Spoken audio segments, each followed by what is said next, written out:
ভিডিওটা শুরু করছি কিভাবে স্পিন বল খেলবো এটা নিয়ে কমেন্ট করেছে, দেখতেই পাচ্ছেন চোখের সামনে যে কি লিখেছে কমেন্টে। স্পিন বল কিভাবে খেলবো, স্পিন বল কিভাবে ড্রাইভ খেলবো, চোখের নিচে কিভাবে বল খেলবো, এটা নিয়ে কিন্তু সমস্যা।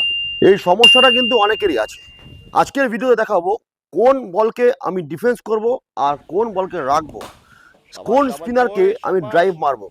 সেটা কি off spinner, left arm spinner, leg spinner, বুঝতে হবে কোন স্পিনারকে ড্রাইভ মারা উচিত অ্যাকচুয়ালি, এবং কোন বল রাখা উচিত, কোন বল ডিফেন্স করা উচিত। আজকের ভিডিওতে এই সমস্ত কিন্তু আমি আলোচনা করব।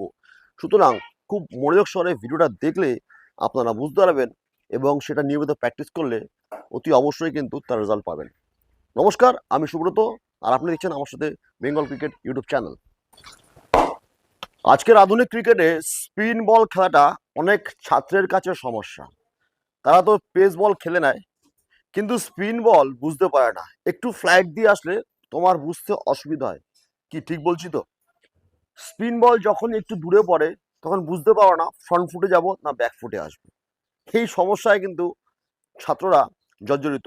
তাই আজকের ভিডিওটা কিন্তু সেই সমস্যা নিয়েই। খুব ভালো করে ভিডিওটা শেষ পর্যন্ত দেখো, নাহলে কিন্তু বুঝতে পারবে না কি হচ্ছে।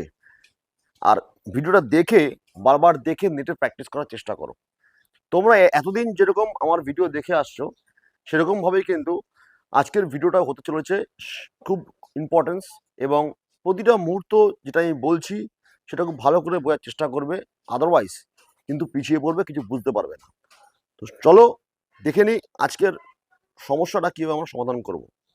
কোন বল আমরা ড্রাইভ খেলবো এবং কোন বল আমরা সামনে রাখবো। একটা খুব বেসিক আলোচনা আমি করে দিচ্ছি, এটা তোমরা বুঝতে পারবে। এখনকার দিনের ক্রিকেটাররা ম্যাক্সিমামই কিন্তু তারা প্রচণ্ড ব্যাট হাইলিফট করে দাঁড়িয়ে থাকে, মানে রেডি থাকে বড় শট খেলার জন্য। আর এখনকার দিনের স্পিনাররাও কিন্তু একটু টেনে টেনে বল করে। খুব কম স্পিনার আছে যারা আগেকার দিনের, মানে স্যার মুথায় মুরলীধরন বা সাকলের মুস্তাকের মতন যারা ওস্তাদ বোলিং আছেন, বলাররা ইন্টারন্যাশনাল ক্রিকেটে যাদের অনেক নাম রয়েছে, তাদের মতো কিন্তু তাদের, বা শেনওয়ান, স্যার শেনওয়ান, এরা কিন্তু যখন বল করতে আসেন তখন দেখবেন যে এদের বলগুলো কিন্তু ফ্লাইটেড থাকে এবং খেলতে একটু ব্যাটসম্যানের, তখনকার দিনের ব্যাটসম্যানদের অসুবিধা হতো। কিন্তু এখনকার আধুনিক ক্রিকেট একটু ফাস্ট ক্রিকেট, তাই ছেলেরা কিন্তু অলরেডি ট্রিগার মুভমেন্ট করে রাখে, মানে ব্যাট খুব হাইলিফট করে রাখে। এবার একটা জিনিস খুব ভালো করে বুঝতে হবে, আমি ব্যাট হাইলিফটের বিরুদ্ধে নয়, কিন্তু ব্যাট হাইলিফট করার সাথে সাথে তোমার ট্রিগার মুভমেন্ট কি সঠিক হচ্ছে? তুমি কি বল আসার পূর্বেই শট খেলে নিচ্ছ না? হ্যাঁ, এই ভুলগুলি হচ্ছে বলেই কিন্তু স্পিনকে অ্যাডজাস্ট করতে পারছো না। ব্যাটিংটা আর কিছুই না, এটা হচ্ছে ক্লোজ টু দ্য বডি খেলা। বল আসবে বডির কাছে, তখন আমি শট খেলবো। যেটা এই ভিডিওর কমেন্টে ছিল, স্যার চোখের নিচে বল খেলতে পারছি না, কি করে খেলবে? এখন বল আসার আগেই যদি আমার ট্রিগার মুভমেন্ট হয়ে যায় এবং আমি যদি অলরেডি শটে কমিটেড হয়ে যাই, তাহলে তো আর শট সিলেকশন হবে না। তা কি করতে হবে? আমি এটাই সাজেস্ট করব, যারা বেশি হাই লিফট ব্যাট করে খেলো, কেন বেশি ব্যাট লিফট করে রাখো, তার কারণটা কি? কারণ হাই লিফট ব্যাটিংয়ে একটা সুবিধা হয় পেসারদের খেলতে, ঠিক আছে? যারা পেস বোলিং করে সেই বলকে বলের স্পিডের সাথে আমার বডি অ্যাডজাস্টমেন্ট এবং আমার টাইমিং করতে সুবিধা হওয়ার জন্য আমি অলরেডি ব্যাটটাকে তুলে রাখি, ঠিক আছে? এই পর্যন্ত তো সবই বুঝলাম। কিন্তু স্পিনারকে এতটা কি যখনই তুলে রাখছি তখন আর্লি আমার একটা সাফেল করা হয়ে যাচ্ছে বলের লাইনে। আর্লি মানে ধরো এরকম যাচ্ছি, এখান থেকে স্পিনার করলো অলরেডি, এইখানে কিন্তু সমস্যা হয়। এক্ষেত্রে একটু যদি বেটার করতে পারো, সেক্ষেত্রে ধরো তুমি যদি ব্যাট তুলেই খেলতে হয়, তোমার যদি ব্যাট পিছারের ক্ষেত্রে এতটা তোলা থাকে, স্পিনারের ক্ষেত্রে একটু নামিয়ে রাখো, হালকা নামিয়ে রাখো। এতে কি হবে, তোমার ব্যাট এখান থেকে যত এখানে থাকবে, তোমার এইটা কিন্তু বেশি করে যাবে, খেলতে পারবে। খুব ভালো করে কথাগুলো বুঝবে, আদারওয়াইজ কিন্তু সমস্যায় পড়বে। দেখো, যখনই আমি এইখানে লিফট করছি একটু কোমরের নিচে, তখন কিন্তু এই পার্টটাকে দিয়ে আমি বেরোতে পারবো এবং এইটা কিন্তু বেশি উপরে যাবে। কেন বলছি? বলছি এই কারণেই, একটু ভালো করে বুঝবেন। যখনই আপনার ব্যাট এখান থেকে এইখানে লিফট থাকে, তখন আপনি এখান থেকে এইখানেও যেতে পারছেন, কিন্তু এটা স্পিনের ক্ষেত্রে কি হচ্ছে, বলটা আসছে একটু প্রেশারের থেকে লেটে, সেক্ষেত্রে কি হয়, অলরেডি কমিটমেন্ট হয়ে যাওয়ার একটা সম্ভাবনা থাকে। আমি অবশ্যই কিন্তু বারংবার বলছি, এই কথাগুলো তাদের জন্য প্রযোজ্য যারা সবেমাত্র ক্রিকেট শিখছো এবং কিছুদিন ক্রিকেট খেলেছো। একটা ম্যাচুয়ার্ড ফার্স্ট ক্লাস লেভেল ক্রিকেটার কিন্তু এর জন্য অনেক আলাদা টেকনিক ব্যবহার করে, সেটা আমি দেখাচ্ছি তারা কি করে। তাদের ক্রিকেট দেখে কিন্তু ক্রিকেট খেলতে যেও না। হ্যাঁ খেলো, দেখো তাদের ক্রিকেট, বাট তাদের লেভেলটা, তাদের যে ভিতরের ব্যাপারগুলো, ওটা কিন্তু তোমাদের সামনে তারা নিয়ে আসে না কখনোই। এটা মাথায় রাখবে কিন্তু। সুতরাং একজন প্রশিক্ষকের কাছ থেকে প্রশিক্ষণ নিয়ে ক্রিকেটটা ধীরে ধীরে শেখো। এক লাফে গাছে উঠতে গেলে কিন্তু সমস্যা হবে। কেন বলছি কথাটা বোঝো। দেখবে যে সমস্ত ব্যাটসম্যান এখান থেকে তোমার এই লিফট করে থাকে, আমি একটা খুব সুন্দর উদাহরণ দিচ্ছি, এবি ডিভিলিয়ার্স। স্যার এবি ডিভিলিয়ার্সের যদি ব্যাটিং তোমরা আগে দেখো, বহু আগে, দেখবে ব্যাট লিফট নিচে করে রাখতো এখানে, এগেনস্ট স্পিনার ব্যাট লিফট নিচে থাকতো। কিন্তু এখন বর্তমান ফার্স্ট ক্রিকেটে কিন্তু দেখো একটুখানি ব্যাট লিফট উপরে করে রাখছে স্যার এবি ডিভিলিয়ার্স, এবং তার দেখবে যখনই সে যাচ্ছে স্পিনারের এগেনস্টে, দেখবে কতটা বসছে। দেখবে এই যে বসার ব্যাপারটা আসছে না, মানে he is wait for the proper timing, proper adjustment করার জন্য বডিটাকে সেইভাবে রেডি করছে। শর্ট মানে একটুখানি হিপটাকে ব্যান্ড করছে, মানে আসবে বল তারপরে আমি যাব। এই যে বল আসবে তারপরে বেরোবো, এর জন্য কিন্তু সে হিপটাকে একটু ডাউন করছে এবং এখান থেকে ওয়েট করছে বলের জন্য। একইভাবে দেখবে রোহিত শর্মা, একই দেখবে বিরাট কোহলি। খুব ভালো করে ভিডিওটা স্লো মোশনে দেখবে, তখন বুঝতে পারবে। দ্বিতীয় কথা, এবার আমি আসছি, আমার যদি ব্যাটটা এইখান থেকে আমি এইভাবে ধরে রাখি, জাস্ট নর্মালি হালকা হালকা, এবার যখনই বলটা আই লেভেলের উপরে করছে কোনো স্পিনার, যখনই আই লেভেলের উপরে করছে, আই লেভেল মানে আগেই বলেছি যে চোখের যে লেভেল থেকে আমরা স্ট্রেট দেখি, তার একটু উপর থেকে যখন বলটা নিচে পড়ছে, আমার কিন্তু তখন কিন্তু আমি শিওর হয়ে গেছি যে কোথায় বল পড়বে। সেটা যদি বেশি লুপ থাকে, আমার একটু উপরের আসে বলটা, সেখান থেকে কিন্তু আমি স্পিনারকে স্টেপ আউট করব। হ্যাঁ, একটু লুপ দিয়ে আগে ফেলবে, আমি স্টেপ আউট করবো। যদি একটু টেনে করে, এখান থেকে টেনে করে একটু পায়ের আগে দেয়, মানে ধরো আমি যেটা ফ্রন্ট ফুটে পেয়ে যাব সেইখানে দেয়, তাহলে আমি ডিফেন্স করব। কিন্তু কোন স্পিনারকে আমি ড্রাইভ মারবো আর কোন স্পিনারকে কোন দিয়ে খেলবো, এটাও কিন্তু জানা দরকার।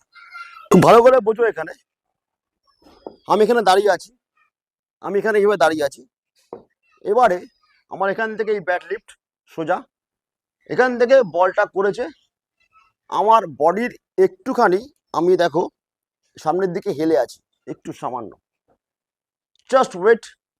এবার আমার চেষ্টা থাকবে সবসময় স্পিন খেলার জন্য। যদি স্পিনার একটু ফ্লাইট দিয়ে বল করে, অবভিয়াসলি তারা স্পিনাররা ফ্লাইট দিয়েই বল করে, তো যতটা পারবো আমি স্পিনকে সামনের পায়ে বড় পায়ে খেলবো, সামনের পায়ে বড় পায়ে খেলবো। তাহলে আমার প্রথম কি হবে, প্রথম মুভমেন্ট কি হবে, প্রথম মুভমেন্ট হবে এই ওয়ান, জাস্ট দেখা, ওয়াচ করে দেখো, হেড দিয়ে গেলাম ওয়ান। এবার শোল্ডার হেড সেম লাইন, এখান থেকে elbow towards the line of ball, ঠিক আছে, সেখান থেকে বড় পায়ে স্পিনকে নেব, নিয়ে জাস্ট রাখা, যদি সামনে আসে রাখা। যদি একটু শর্ট, তো সেখান থেকে অ্যাজ ইট ইজ আমি এই যাব, শর্ট পড়েছে, মাথা রাখবে আই লেভেল, এটা খুব গুরুত্বপূর্ণ। এবং বলকে দেখা, তুমি যখনই রিলিজ পয়েন্ট থেকে দেখতে আরম্ভ করবে, তুমি ইজিলি বুঝতে পারবে যে বলটা তোমার কোথায় পড়তে চলেছে এবং তোমার পক্ষে বলটা আর্লি ক্যাচ করা সুবিধা হবে। তখনই একটি ব্যাটসম্যান ভালো ব্যাট করতে পারবে যখনই সে রিলিজ পয়েন্ট দেখবে। এবার যখনই আমি রিলিজ পয়েন্ট দেখলাম, যদি আমার মানে আমি ফ্রন্ট ফুটে গিয়ে বড় পায়ে না পাই, সেখান থেকে আমি ব্যাকফুট, এখান থেকে তুরন্ত পিছনে ব্যাকফুট, এখান থেকে ওয়ান, ওয়ান, যদি একটু শর্ট পরে পিছনে ব্যাকফুট, সেখান থেকে ডিফেন্স বা ড্রাইভ। তাহলে মেনলি হচ্ছে স্পিনারকে আমাকে বড় পায়ে খেলা, স্পিন যেখানে করছে, যেখানে ও স্পিন করছে, যেখানে বলের টাপ্পা পড়ছে, বলের ড্রপ পড়ছে, সেইখানে কিন্তু আমার যদি বল উপরে করে সেখানে কিন্তু পা বাড়িয়ে খেলা, এটা কিন্তু স্পিনারকে কখনোই সামনের বলকে পিছনে যেতে যাবে না, তাহলে কিন্তু এলবিডব্লিউ হওয়ার সম্ভাবনা বেড়ে যাবে।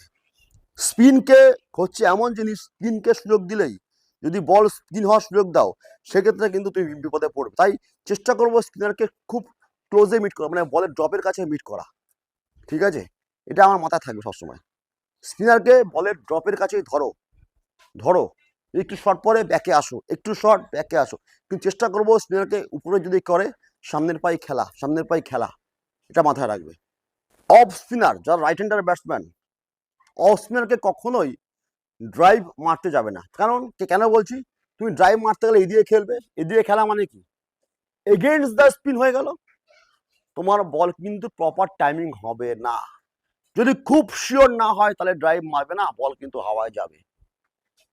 লেফট আর্ম স্পিনারকে সবসময় আউট গোয়িং, তাকে তুমি অন সাইড খেলো, অফ সাইড খেলো, তাকে তুমি অফ সাইড খেলো, তাকে তুমি কভারে খেলো, তুমি মিড অফে খেলো, কিন্তু অফ স্পিনারকে সবসময় মিড উইকেট, মিড অনে ট্রাই করো, উইথ দ্য স্পিন খেলো, উইথ দ্য স্পিন।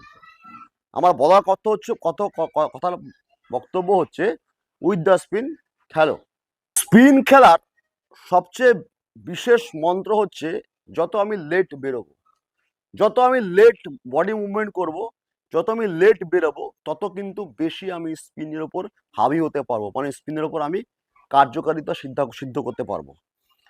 স্পিনকে লেট বেরোনো, স্পিনকে লেট মুভমেন্ট, স্পিনের এগেনস্টে পা বাড়িয়ে বড় করে খেলা, এবং স্পিনারকে সুইপ শট মেরে জব্দ করা, এই কতগুলো কথা আমি কিন্তু খুব সহজেই বলে দিলাম।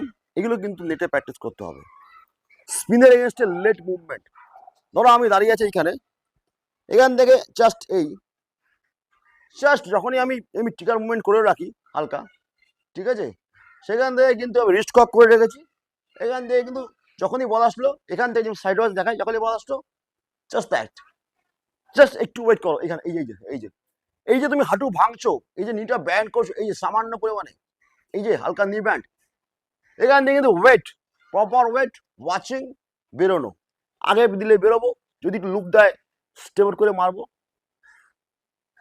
এটাই কিন্তু স্পিনের লেট মুভমেন্ট করো। আর যদি পসিবল হয় স্পিনারকে ব্যাট রেখে খেলো, বেটার রেজাল্ট পাবে। স্পিনারকে ব্যাট রেখে খেলো। সময় একটা জিনিস মাথায় রাখবে, যখনই তুমি ট্রিগার মুভমেন্ট করে রাখছো প্রেশারের এগেনস্টে, কারণ প্রেশার বলের একটা গতি থাকে 130, 35, 40, 45, সেখানে তোমার কিন্তু ব্যাটের গতির খুব একটা দরকার পড়ে না, জাস্ট টাইমিং বলে বেড়েছে। কিন্তু যখন স্পিনার আসে তার গতিটা চলে আসে 80, 90 বা 100-এর কাছাকাছি, সেক্ষেত্রে কিন্তু তোমার ব্যাটের একটা পাওয়ার জেনারেট করতে হয়। তাই যখনই তুমি বড় শটে যাচ্ছ, তোমার যদি ব্যাট নিচে থাকে, সেক্ষেত্রে কিন্তু তুমি এটাকে যখন বেরোচ্ছ, দেখো এখান থেকে কিন্তু অনেকটা ব্যাট লিফট করার তোমার এটা, মানে ব্যাটের লিফটিং হাই, মানে হাই ব্যাট লিফট করার একটা সম্ভাবনা থাকে, এবং সেটা কিন্তু একটা পাওয়ার জেনারেট হয়। এইখান থেকে তোমার কতটা লিফট হবে এখান থেকে, কিন্তু যখন তুমি এইখান থেকে টানবে ব্যাটটাকে, একদম নিচ থেকে টানবে, সেক্ষেত্রে কিন্তু সময়টাও বেশি পাবে স্পিনটা আসার, এবং সেখান থেকে কিন্তু প্রপার টাইমিংয়ে বাড়িটা লাগবে, এবং কানেকশন এবং টাইমিং এই দুটো কিন্তু খুব ভালো করে হবে, যার জন্য কিন্তু তুমি স্পিনারকে বড় ছক্কাও মারতে পারবে। তুমি যদি আমাদের বাংলার সৌরভ গাঙ্গুলি স্যারের স্পিনের এগেনস্টে ছক্কা মারা দেখো, দেখবে স্পিনারের এগেনস্টে কিন্তু আগেকার দিনের প্লেয়াররা অবভিয়াসলি তারা কিন্তু ব্যাট লিফট করে নিচেই রাখতো, এখানে লিফট করে রাখে, একদম স্টিল দাঁড়িয়ে থাকতো। যদি স্যার সচিন তেন্ডুলকরকে দেখো, দেখবে স্পিনের এগেনস্টে খুব শান্তভাবে থাকতো দাঁড়িয়ে, বিকজ হাই ব্যাট লিফট, এখান থেকে হাই ব্যাট লিফট, এবং স্পিনারকে টাইম নিয়ে লেট মুভমেন্ট করে বেরিয়ে মারা। সর্বশেষ একটা কথা বলি, স্পিনারকে খুব লেট খেলো, দেখবে বেটার খেলতে পারবে। তো আজ এই পর্যন্তই, দেখা হচ্ছে পরবর্তী ভিডিওতে। আশা করি বুঝতে পেরেছো কি করে স্পিন খেলবে, মাথা ঠান্ডা করে খেলো, স্পিন খেলতে পারবে, স্পিনকে লেট খেলতে পারবে। যদি এরপরে কোনো রকম অসুবিধা হয় সরাসরি আমাকে ফোন করবে, বা হোয়াটসঅ্যাপ করবে, একই নাম্বার আমার 9836987243। চোখ রাখো একমাত্র চ্যানেল বাংলার cricket, Bengal cricket. Thank you so much.